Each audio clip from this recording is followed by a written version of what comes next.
toutes et à tous. Je suis le vice-président Stéphane Rioux, vice-président chargé de la recherche à l'université Jean Monnet. Je voudrais excuser Michel Cotier, présidente de l'université, qui ne peut pas être là ce matin, qui m'a sollicité, mais Rosa Maria l'avait fait aussi, pour ouvrir ces assises, ces 2 jours. C'est avec grand plaisir que je le fais. Bienvenue à toutes et à tous, à nos collègues espagnols, portugais, brésiliens aussi, là, Emmanuel. Bienvenue à Saint-Étienne, bienvenue à l'université Jean Monnet, bienvenue à l'université de Lyon, puisque l'université Jean Monnet fait partie de ce grand consortium d'universités sur le site Lyon-Saint-Étienne. Je vais vous dire 2-3 mots d'accueil très rapidement, parce que je me suis absenté d'un conseil académique, il faut que j'y retourne, donc vous excuserez le fait que je ne puisse pas rester lors de vos premiers échanges. Vous dire que c'est, du point de vue de l'université, une très belle manifestation qu'on considère comme le symbole de ce qu'on peut faire à l'université Jean Monnet. Le symbole qu'avec un peu de collectif et avec un peu d'agilité, on arrive à organiser des événements scientifiques et universitaires d'importance. Donc c'est la marque de fabrique de l'université Jean Monnet que d'accueillir ce type de manifestation. Et je voudrais tout de suite remercier les initiateurs et puis les organisateurs et les institutions qui sont impliqués. Donc Rosa Maria Fréjaville en tant que cheville ouvrière, je dirais, de la manifestation. Le CELEC et son directeur Emmanuel Marignot, avec qui je crois on travaille de manière efficace depuis le mois de novembre, c'est-à-dire depuis la prise de fonction de la présidente Michel Cotier. La bibliothèque de l'université Tréfilerie, qui accueille l'événement, le service informatique, je vois qu'il est mobilisé, pleinement mobilisé sur ces 2 jours, le département de musicologie, la faculté LL bien entendu, et puis le département d'études ibériques et ibéro-américaines, et les relations internationales, puisque demain je crois que vous avez une sorte de petite séance avec le vice-président aux relations internationales, Serge Riffard. Et puis je voudrais remercier l'Institut Camoueche, c'est ça, avec qui l'UJM a un protocole d'accord depuis 2006 et qui a beaucoup contribué pour la réalisation de ces assises. Voilà, donc ce que je veux souligner, c'est tout simplement le fait que à Saint-Étienne, à l'université, on peut organiser des manifestations qui mêlent plusieurs disciplines, qui sont transversales à plusieurs laboratoires. Et c'est une très bonne chose parce que ça fait partie un peu de la politique que l'on souhaite mener à l'université. On est une université pluridisciplinaire et on souhaite développer encore dans les années à venir toutes les approches qui mélangent des disciplines pour adresser des thématiques sociétales, entre autres. Voilà. Notre ville aussi, à Saint-Étienne, pour ceux qui ne la connaissent pas ou peu, a besoin de ces moments. C'est difficile d'organiser des colloques à Saint-Étienne. On n'a pas l'attractivité que peuvent avoir d'autres grandes villes en France, notamment notre voisine de 50 km. Donc il faut à chaque fois faire beaucoup plus d'efforts que les autres pour arriver à organiser des manifestations internationales. Et je crois que cette ville, comme notre université, a besoin de moments de respiration intellectuelle, culturelle, et c'est une très bonne chose. Et puis je crois que le thème des assises est aussi d'une grande actualité. Alors moi je vois cela pas en tant que spécialiste des langues espagnoles et portugaises, même si j'ai des affinités avec le Portugal à à titre personnel, mais aussi espagnol, mais un peu plus portugais. Je crois que le thème des assises est une grande actualité parce qu'il est finalement au cœur des débats qui traversent notre société actuellement. Je pense que plus que jamais, l'étude des langues qui doit mêler l'art, la culture, la littérature, doit nourrir nos réflexions sur la question notamment de l'identité, qui est un sujet dont s'emparent les politiques et la société de manière générale à l'heure actuelle. Nourrir les débats autour de l'identité, peut-être aussi relativiser la façon dont on nous présente la question de l'identité à l'heure actuelle. Voilà, donc je pense que ces assises ont aussi ce bénéfice que de se poser pendant 2 jours et réfléchir à ce qui finalement est une brique des identités nationales et puis de l'identité européenne. Voilà, je crois que j'en ai à peu près terminé. Bon, c'est aussi, je crois, le reflet des compétences que l'on a en matière de recherche à l'université, au sein de la faculté d'ALL et dans nos laboratoires. Je vous souhaite de très bons échanges, de très bonnes discussions, et puis encore une fois, soyez les bienvenus à Saint-Étienne et à l'université. Et je ne sais pas, peut-être qu'il y aura un 3e épisode de ces assises. Bon. En tout cas, vous serez les bienvenus aussi, peut-être l'année prochaine ou dans 2 ans. Voilà, merci beaucoup à vous.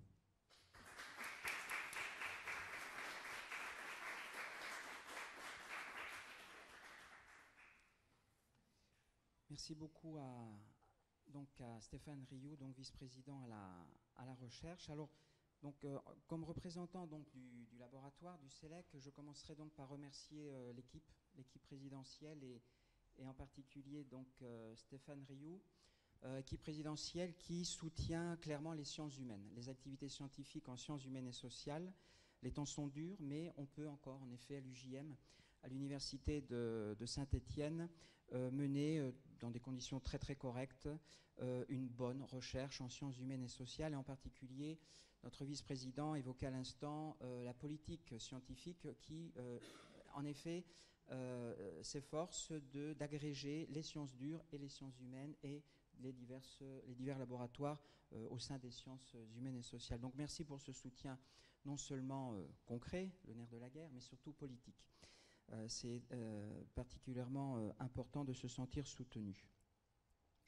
Je souhaiterais également remercier les enseignants-chercheurs, les enseignantes-chercheurs du CELEC qui portent ce projet assise que vient d'évoquer Stéphane Rioux depuis 1 an. 1 an, c'est très long quand on organise une manifestation scientifique, puisqu'en effet, les premières assises, les assises 1, ont eu lieu en janvier 2016, c'est bien ça, et donc nous sommes réunis pour ces secondes assises. Alors, les deux s'agrègent très bien, s'articulent très bien, puisque les premières avaient un aspect beaucoup plus sociopolitique, socioculturel. Là, on est dans la recherche pure et dure, on va dire, avec des approches littéraires, civilisationnistes, texte-image, et puis beaucoup plus transversales. Voilà. Donc, en effet, ces assises 2 permettent donc d'aborder l'axe 4 du programme scientifique du CELEC, l'axe 4 qui traite donc des relations interhumaines et sociales. Nous avons des interventions d'ordre linguistique avec Margarita Correia de l'Université de Lisbonne, Gilles Delvecchio et Raphaël Dumont de l'UJM qui vont également intervenir sur une thématique plus linguistique. Et puis également Caio Cristiano, grâce à Manuel, en visioconférence, qui va intervenir dans une approche linguistique également et qui travaille à l'Institut Polytechnique de Macao. Approche donc d'autre part civilisationniste, puisque il me semble que, oui, Teresa Lino de l'Université de Lisbonne va avoir une approche un peu plus civilisationniste, socioculturelle. Yeda Maria, également Alves de l'Université de Sao Paulo du Brésil, merci d'être venu de très très loin. Relations transatlantiques également, qui ont parlé tout à l'heure. Et puis Maria de Fatima Rodriguez de l'Université de Brest également, ainsi que Natacha Vesté de La Rochelle, qui vont toutes les quatre évoquer donc un aspect plus civilisationnel, donc aspect linguistique, civilisationnel, et enfin des approches plus transversales, transdisciplinaires, avec des rapports texte-image. Louise Galvan, donc notre invitée à l'Université de Pampelune, avec qui nous avons aussi un master international en effet, qui va parler donc de contexte post-moderne, notamment dans l'ère anglo-saxonne, mais pas seulement. Julien Strignano, qui lui va parler des rapports texte-image directement, et puis votre serviteur qui va parler des relations intertextuelles entre la langue espagnole et la langue française, Cervantes et Stendhal. Et enfin, je souhaiterais remercier également Nadine Lévesque-Claire, qui est donc notre secrétaire de direction et sans qui rien ne serait possible. Il faut le dire, on ne le dit pas suffisamment. Laurence également, Laurence Montméa qui porte tout le côté financier. Marie-Thérèse Beau qui se charge en général de tout ce qui est convention. Martine Patsalis, le service de la communication de l'université Jean Monnet également, pour tout ce qui est diffusion de l'événement. Et le Luso Journal également, qui joue un rôle très important dans la communication. Et je n'oublie pas les étudiants et les étudiantes qui aussi ont un rôle extrêmement important, non seulement dans l'assistance, parce que c'est une très bonne initiation à la recherche, on articule de plus en plus le didactique et le scientifique, c'est rentré dans les maquettes, c'est une orientation ministérielle carrément, hein, structurelle. Et les étudiants de portugais, donc, qui sont les amphitrions, les petites mains, comme on dit, et qui nous aident énormément. Moi-même, j'ai commencé en faisant le café. J'ai commencé la recherche en faisant le café, en passant un serpillière. Ça commence aussi par là. Et après, on écrit des articles. Voilà. Donc, c'est très bien. Et enfin, évidemment, le dernier mot, très amical, très chaleureux pour nos porteurs qui travaillent depuis 1 an. Des fois, il a fallu travailler beaucoup et durement. Mais enfin, voilà le résultat. Il est là. Il sera excellent. Rosa, Andrea Silva, Rosa Frejaville, Gilles Delvecchio et Raphaël Dumont. Mille merci, vous le savez. Hein, mille merci. Excellent colloque à tous et bienvenue à nos invités internationaux et nationaux.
Oui, bonjour.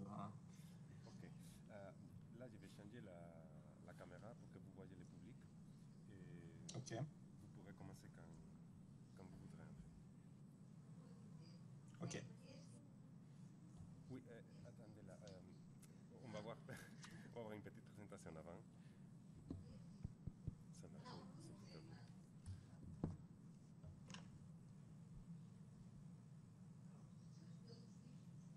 Então, bom dia a todos. Então, eu sou Ieda Maria Alves, da Universidade de São Paulo. Tenho muito prazer de estar aqui e de poder moderar esta sessão, que é a sessão, enfim, inaugural dessas ACIS.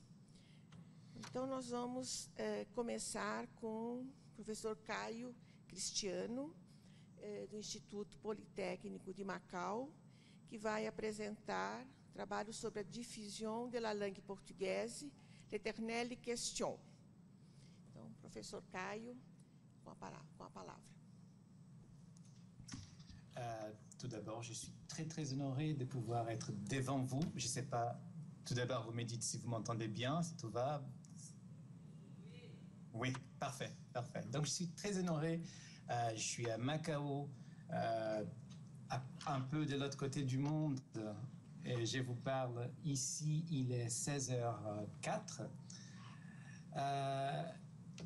Et je vais profiter d'être à Macao, où on parle officiellement la langue portugaise, pour parler de la diffusion de la langue portugaise dans le monde. Par contre, je ne vais pas vraiment vous parler de cette diffusion de la langue dans les 5 continents, ni du rôle essentiel du peuple portugais en tant que premier acteur de la mondialisation, déjà au XVe, au XVIe siècle. Ce n'est pas de cette diffusion de la langue portugaise que je vais vous parler, mais sur la question ici, c'est comment nous, les enseignants du portugais, partout dans le monde, nous aidons à la diffusion du portugais. Depuis que je suis enseignant du portugais comme langue étrangère, lorsque j'ai l'occasion de parler à des gens qui n'appartiennent pas à mon domaine, il m'arrive souvent d'entendre quelques remarques du genre je suppose que vous n'avez pas beaucoup d'étudiants, ou sinon je ne savais pas qu'on apprenait le portugais en dehors des pays lusophones, ou encore vos étudiants sont certainement des fils et filles d'immigrés lusophones, ou encore, et c'est la question la plus courante, mais qui étudie le portugais à l'étranger? Ces questions, elles me sont posées par des locuteurs natifs du portugais, et je pense que les collègues présents à Saint-Étienne aujourd'hui et qui travaillent dans le domaine, ils ont peut-être une expérience similaire. Ces questions, elles témoignent de la valeur attribuée à la langue portugaise par les lusophones eux-mêmes. Elles démontrent que très peu de gens au Portugal ou au Brésil seraient capables de répondre à une question que nous, enseignants du portugais langue étrangère, nous devons répondre fréquemment aux potentiels étudiants dans les journées portes ouvertes des universités, par exemple. La question, c'est pourquoi apprendre le portugais? C'est une question qu'on pose depuis longtemps. Et cette question, elle s'est posée déjà dans des revues spécialisées d'il y a un siècle. On trouve déjà la question, mais pourquoi apprendre le portugais dans le monde actuel, à 1920, à 1930? Étonnamment, la réponse n'était pas très différente de celle qu'on trouve aujourd'hui dans la plupart de nos départements et dans les instituts responsables de la diffusion du portugais. Mais, et c'est que je pense le point le plus important de mon exposé, je pense qu'on se trompe en insistant sur les points sur lesquels on insiste souvent. On pourrait peut-être penser à d'autres raisons différentes de celles qu'on est habitué à donner à nos étudiants. Par exemple, on va souvent commencer par le portugais est une langue parlée par 200 millions de personnes, 250 millions de personnes, 300 millions de personnes. Les chiffres, ils vont être différents selon la source, parfois plus, parfois moins. Parfois les Russes dépassent les Portugais, parfois non, c'est les Portugais qui viennent devant les Russes. Et comme on ne peut jamais être très sûr sur les chiffres, on prend juste ce qui nous arrange au mieux. Donc, personnellement, par contre, je ne connais personne qui a appris une langue parce qu'elle est très parlée. Le hindi, par exemple, l'hindi, il est plus parlé que le portugais, et les gens ne font pas des queues devant les départements pour apprendre l'hindi, pour parler en Inde. Une autre raison pour laquelle insister sur le nombre de locuteurs du portugais n'est peut-être pas très intéressant, parce que on sera toujours perdant, nous, au portugais, on sera toujours perdant face à l'anglais et à l'espagnol, parce qu'il y a toujours beaucoup plus de gens qui parlent l'anglais, beaucoup plus de gens qui parlent l'espagnol, sauf si on veut s'adresser juste aux gens qui parlent déjà l'anglais ou l'espagnol. Dans ces cas-là, notre public s'est réduit considérablement.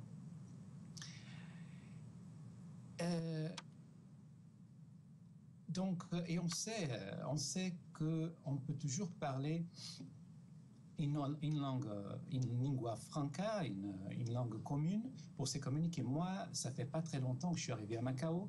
Je ne parle pas encore le cantonais, et ici, je me communique parfois en portugais, parfois en anglais. Donc, mais plutôt en anglais. Donc, dire que les nombres de locuteurs est une question très importante, n'est peut-être pas la solution. Mais après, on va parler aussi de l'économie. Une autre raison qu'on donne souvent, c'est l'économie des pays lusophones. Le Brésil, les pays de l'Afrique lusophone, ils seront l'économie du futur, de l'avenir. On va apprendre les portugais pour cette raison. Donc on s'adresse à des gens qui veulent peut-être devenir riches, peut-être bien vivre leur vie, ou juste avoir un très bon poste. Donc c'est pour ça qu'ils doivent apprendre les portugais. Mais est-ce que vous connaissez beaucoup de gens qui s'y motivent juste pour ça?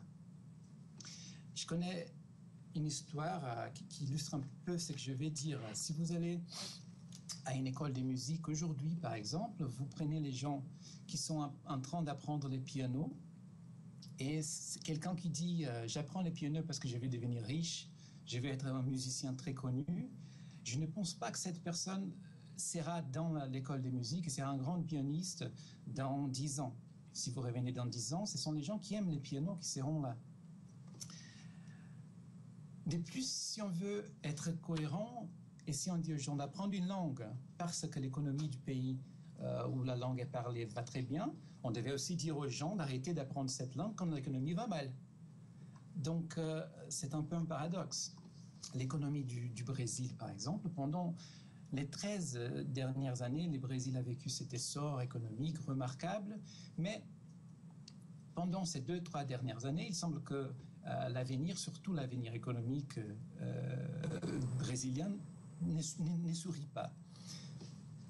On sait que celui qui ne connaît pas l'histoire est condamné à la revivre, et il suffit de regarder un peu l'histoire récente du Brésil pour voir que les hauts et les bas politiques et économiques du pays, ils sont la règle, ils ne sont pas l'exception. Quand on voit que pendant les 50 dernières années, seulement un président a pu débuter et achever son mandat selon les règles de la Constitution, c'est-à-dire selon des recours, des altérations, des choses de ce genre, on voit que ce qui se passe maintenant, c'est plutôt la règle que l'exception. Et pourtant, tout le monde a quand même l'air de s'étonner et d'être un peu surpris par tout cela.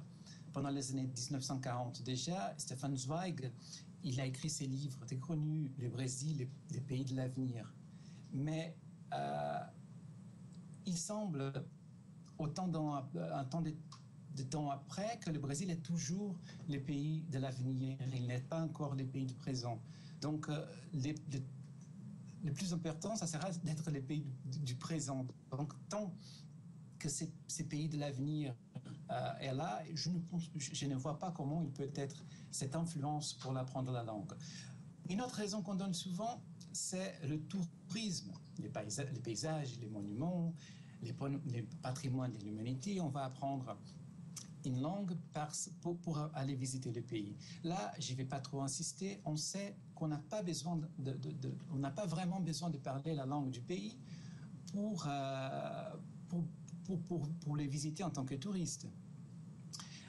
Ici où je suis, Macao est officiellement la 5e ville la plus connue, la plus visitée au monde, devant New York. Et je suis certain que les gens qui viennent ici ne parlent pas le cantonais. Le Portugal, par exemple, il est très à la mode en France, et l'un des principaux atouts du Portugal, et qu'on trouve, qu'on dit souvent dans la presse française, c'est qu'on trouve fréquemment des gens au Portugal qui parlent le français. Donc, les gens aiment bien aller au Portugal, les Français aiment bien aller au Portugal parce qu'on parle normalement le français au Portugal. Donc,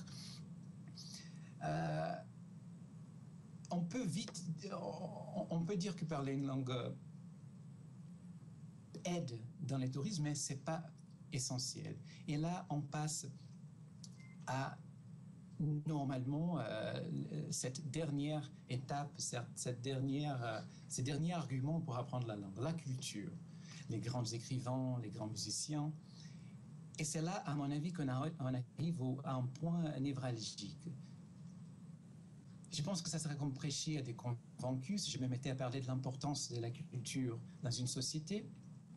On sait bien que les régimes vont se succéder et qu'on finira par oublier les noms des hommes politiques, mais que si certains noms resteront dans l'histoire, ça sera probablement des poètes, des écrivains, des musiciens, des peintres.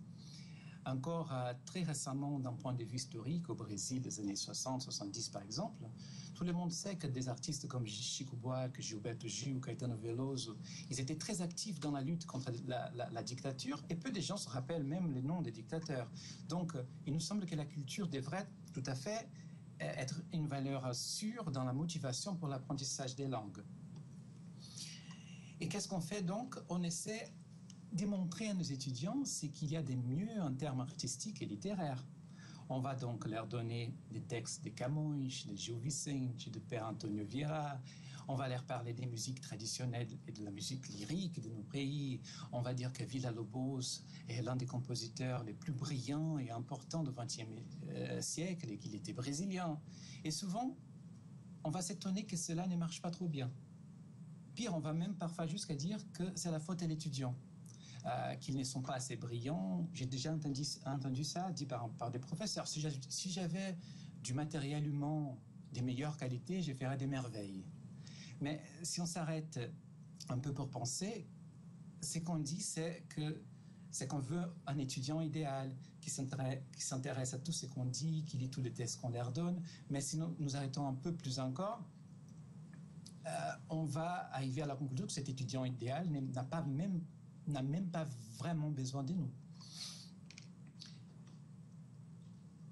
Donc, c'est peut-être dans les choix de cette culture qui reposent les problèmes. Si vous me permettez une histoire personnelle, moi je parle l'anglais, j'ai commencé à étudier très tôt l'anglais, j'étais prof d'anglais pendant longtemps. Et si vous me posez la question pourquoi est-ce que j'ai commencé à apprendre l'anglais encore très petit, je vais vous dire que c'était pas l'économie, c'était pas le nombre de locuteurs, c'était pas le tourisme, c'était pas Shakespeare, c'était pas Oscar Wilde, c'était pas James Joyce. Moi, j'ai appris l'anglais pour lire la BD, la bande dessinée. Jamais la bande dessinée et jamais écouter les Beatles. Donc, c'est pour ça que j'ai appris. C'est pour ça que j'ai été motivé à apprendre cette langue anglaise. On peut dire peut-être que notre élitisme nous empêche de voir qu'il y a une culture vibrante qui est faite par des lusophones. Vous savez, les étudiants chinois, ils souvent choisissent un nom latin, ceux qui étudient les portugais choisissent un nom portugais, ceux qui étudient les français un nom français. Et en ce moment, la plupart des étudiants chinois, ils choisissent le nom Cristiano. Pas à cause de moi, bien sûr, mais à cause de Cristiano Ronaldo. Parce que c'est une figure qu'ils connaissent, qu'ils reconnaissent. Et si on pense à tout ce qui a parlé dans ces derniers temps dans les cultures mondiales, en venant du Brésil, cette culture vibrante qui venait du Brésil, du Portugal, des pays lusophones, on va voir qu'il y a eu dans le domaine du sport, Ronaldo et Gustavo Kuerten. On a vu dans le domaine de la musique populaire un carton mondial venant du Brésil, d'un chanteur qui s'appelle Michel Teló. Dans la littérature, on a vu, on voit de Paulo Coelho par exemple, mais on va vite dire non, ça c'est pas bon, je ne veux pas utiliser ça pour les Portugais. C'est pas ça qui va motiver mes étudiants à apprendre les Portugais. Parce que c'est pas l'image qu'on veut donner de nous. Je me rappelle d'avoir lu un entretien avec Stephen King, l'écrivain américain, très connu partout dans le monde, et il disait que sa littérature n'était pas de la grande cuisine, mais sa littérature était du McDo, et que tout le monde mange parfois au McDo. Donc c'est très important aussi d'avoir cette autre culture et d'utiliser cette autre culture dans nos cours et dans la motivation de nos étudiants. Combien de gens apprennent l'anglais grâce au cinéma? Combien de gens, je connais personnellement, des gens qui ont appris l'espagnol grâce à la salsa, parce qu'ils dansaient la salsa. Je connais des gens qui ont appris l'hindi parce qu'ils pratiquaient de la méditation. moi, pendant la période où j'étais enseignant en France, j'ai connu des dizaines et des dizaines de Français qui avaient appris le portugais parce qu'ils faisaient de la capoeira. Donc, c'est simple, on sait depuis toujours, on fait des choses par passion. Comme dans l'histoire du piano, ça va marcher s'il y a de la passion là-dedans. Mais on choisit parfois sciemment d'ignorer certaines connaissances en tant que prof et parfois même de mépriser certaines connaissances. Ce qui est valable, c'est les canons, soit les canons littéraires, soit les canons musicaux, soit le canon de la peinture. Parfois, la connaissance est là, mais on choisit de ne pas le voir. Combien de gens on connaît qui savent par cœur les noms de tous les joueurs d'une équipe quand cette équipe a été championne de je sais pas quoi, de la Champions League, je sais pas, mais ils connaissent pas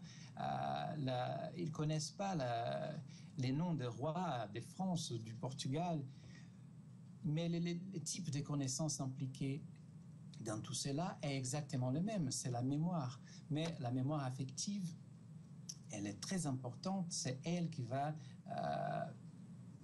faire qu'on retient quelque chose. On retient quelque chose quand on trouve que ça c'est très important pour nous, ça nous parle personnellement. Si je vous dis par exemple les chiffres 1583,95, je suis certain que dans une semaine, la plupart des gens ne vont pas avoir retenu ces chiffres. Par contre, si je vous dis dans une semaine, 1583,95 € seront virés sur vos comptes, c'est très possible que beaucoup de gens vont se rappeler exactement du chiffre. Donc, on apprend des choses qui sont importantes pour nous. On a besoin de cette passion, on a besoin d'utiliser cette passion, mais on a surtout besoin du respect et de la tolérance. On dit souvent dans nos cultures françaises, portugaises, brésiliennes, qu'on doit traiter les autres comme on voudrait être traité. Mais peut-être qu'on a un peu tort dans ces dictons, dans ces proverbes. Peut-être on devrait traiter les autres comme eux, ils veulent être traités. Moi, par exemple, si vous aimez être bien traité, quand on arrive, on vous offre quelque chose à manger, c'est très bien, mais moi, par exemple, je suis végétarien. Si on m'offre des choses à manger, si on m'offre de la viande à manger, c'est pas comme ça que je veux être traité. Donc, dans la langue, dans la culture, c'est la même chose. Pourquoi ignorer ce qu'ils veulent les étudiants? Pourquoi ignorer ce qui apportent déjà ce qu'ils apportent déjà avec eux pour être sujet à cet élitisme qui est plein d'interdits. C'est pourquoi, à mon avis, il est urgent qu'on amplifie cette formation, la formation du portugais et langue étrangère, pas une formation, pas une licence, pas un master, je ne parle pas de ça, mais qu'on parle sur la diffusion même de la langue et surtout qu'on peut faire dans la diffusion sur toutes les techniques, toutes les études qui montrent ce qu'on peut utiliser pour enseigner et pour apprendre une langue et qui n'est pas forcément la même chose qu'on utilise et pour apprendre la traduction, pour apprendre la littérature ou la culture ou la civilisation comme on fait en France. Entendez bien, je n'ai rien contre les grands. C'est pas que je vous dis qu'on ne devrait pas enseigner les grands écrivains et la grande culture, mais c'est tout simplement que ces grands ne devraient pas peut-être être à la porte. Comme dans un temple, on pourrait passer d'abord par d'autres étages jusqu'à ce qu'on arrive à cette connaissance. Au contraire, on pourrait avoir des effets qui ne sont pas les effets qu'on désire, qu'on souhaite. Il est très difficile de parler comme ça parce que moi, je ne vois que l'ordinateur devant moi. Je vous vois tout petit. Je ne sais pas si vous m'entendez. Je ne vois pas les réactions très bien, mais je sais que vous avez une pause juste après. Donc, j'aimerais bien un débat, une question, ou des questions, d'avoir un temps pour ça. Et je ne sais pas comment on peut procéder pour ça. Je vous remercie beaucoup.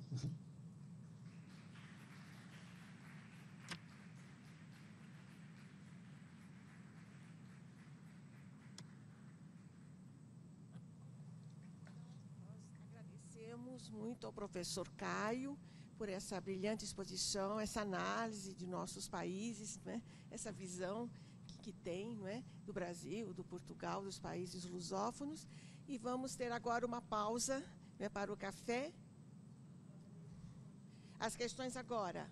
Bom, então estão abertas as questões antes da nossa pausa. Então, questões para o professor.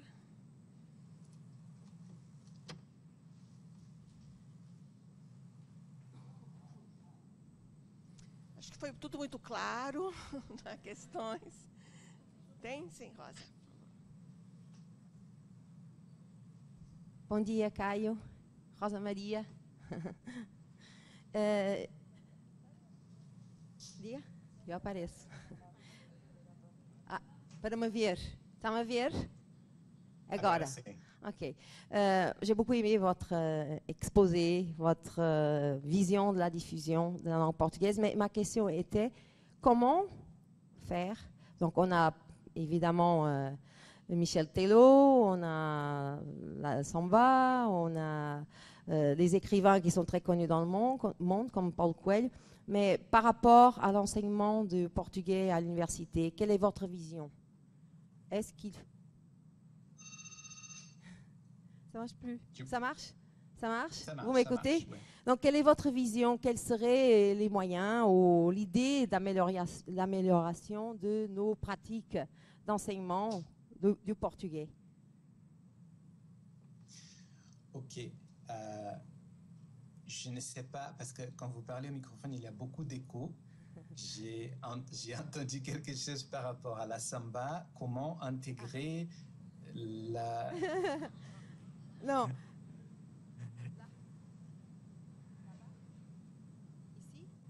Ici? Là, Vous m'écoutez? Non? Oui, je vous entends bien, mais même sans le microphone, en fait je pense que je vous entends mieux. Oui, c'est mieux. Là, oui, parce qu'il n'y a pas d'écho maintenant. On parlait donc l'image qu'on a de nous-mêmes, donc la samba, donc pour diffuser la culture portugaise et brésilienne et africaine, langue portugaise, etc. Mais ma question était, avec tout ça, quelles sont vos idées pour innover dans l'enseignement universitaire du portugais? Ok. Je pense que c'est toujours cette question d'utiliser une base qui existe déjà et de ne pas ignorer ce qui apporte déjà les étudiants, parce que tout le monde a une connaissance. Je vous parle par exemple j'ai mentionné par exemple la capoeira pendant quand j'étais en France. J'étais étonné par les nombres, et peut-être qu'il y en a présents dans la salle des gens qui pratiquent la capoeira, mais dans ma région au Brésil par exemple, c'était quelque chose de pas très courant. Je viens d'une région suburbaine à Sao Paulo où les gens ne pratiquent pas la capoeira, donc j'étais très étonné de connaître autant de Français qui m'apportaient autant de cette culture que parfois m'était complètement inconnue. Et donc, par la culture qu'eux, ils apportaient avec tout ça, avec la capoeira, avec les danses, avec les mots qu'ils apportaient, j'ai parté de ça pour arriver à d'autres choses, pour arriver pour arriver au point où les programmes désiraient, ou moi je désirais. En fait, je me rappelle d'une très bonne définition des professeurs, comment utiliser tout ça dans la langue portugaise, dans l'enseignement. C'était, on comparait les professeurs à certains insectes, parce qu'on disait qu'il y a des professeurs qui sont comme des moustiques, qui voient une lumière, donc ils vont en direction de la lumière, et donc ce sont des profs qui font cours qu'à la lumière de la classe, à l'étudiant les plus brillants. Donc c'est les profs moustiques qui restent à la lumière. Il y avait aussi des profs abeilles qui vont de fleur en fleur. Donc, il part un peu une chose à un étudiant, et une autre chose à un autre étudiant, et une autre chose à un étudiant, comme des abeilles. Mais que peut-être les meilleurs, ça serait d'être des professeurs araignées. Comme une araignée, on pourrait faire une toile qui est capable de prendre tout le monde et apporter tout le monde dans cette toile, et que tout le monde soit ensemble. Donc, et avec les apports de chacun, on puisse grandir ensemble. Donc, c'est un peu difficile de donner des exemples très précis. Comment enseigner la samba, comment enseigner, mais à mon avis, le plus important, c'est que nous, on n'enseigne pas les livres, on enseigne les étudiants. Donc, chaque cours devrait dépendre du matériel qu'on a, pas du matériel, du public qu'on a devant nous. Donc c'est très important ce qu'ils ont déjà, et d'utiliser toutes ces connaissances qu'ils ont déjà de la culture brésilienne, portugaise, africaine, même si cette culture n'est pas celle qu'on désirait, que nos a priori nous ont appris à aimer ou ne pas aimer. Quand j'arrivais à Macao il y a un mois, ça fait pas longtemps que je suis ici, j'ai dû m'arrêter pendant quelques heures à Dubaï, et il y avait un groupe d'étudiants chinois à Dubaï qui étaient en train de danser avec la musique qui venait de l'iPhone. Ils étaient en train de danser du haché des Bahia. Donc moi j'étais à Dubaï, et je voyais des étudiants chinois, des étudiants du lycée, j'imagine, qui dansaient de la musique brésilienne. Et là, j'ai pensé, avec mes boutons, comme on dit, mais c'est le type de musique qu'on ne donnerait jamais normalement dans un cours de portugais, parce que c'est considéré comme, c'est pas de la grande musique brésilienne, c'est de la musique populaire. Donc on choisit d'ignorer et regarder. Ces gens-là, ils ignorent peut-être que c'est du portugais, mais c'était plusieurs filles chinoises qui étaient en train de danser des lâchers. Donc, pour moi, c'était merveilleux de penser qu'on peut intégrer tout cela, même si parfois c'est contre notre culture et notre bien-pensance. Merci. Qu'est-ce que si? Merci beaucoup. Je ne sais pas s'il y a d'autres questions. Non? Donc, on est fixé. C'est l'étudiant qui est au centre de l'apprentissage, en fait. Tout à fait. Voilà. Merci.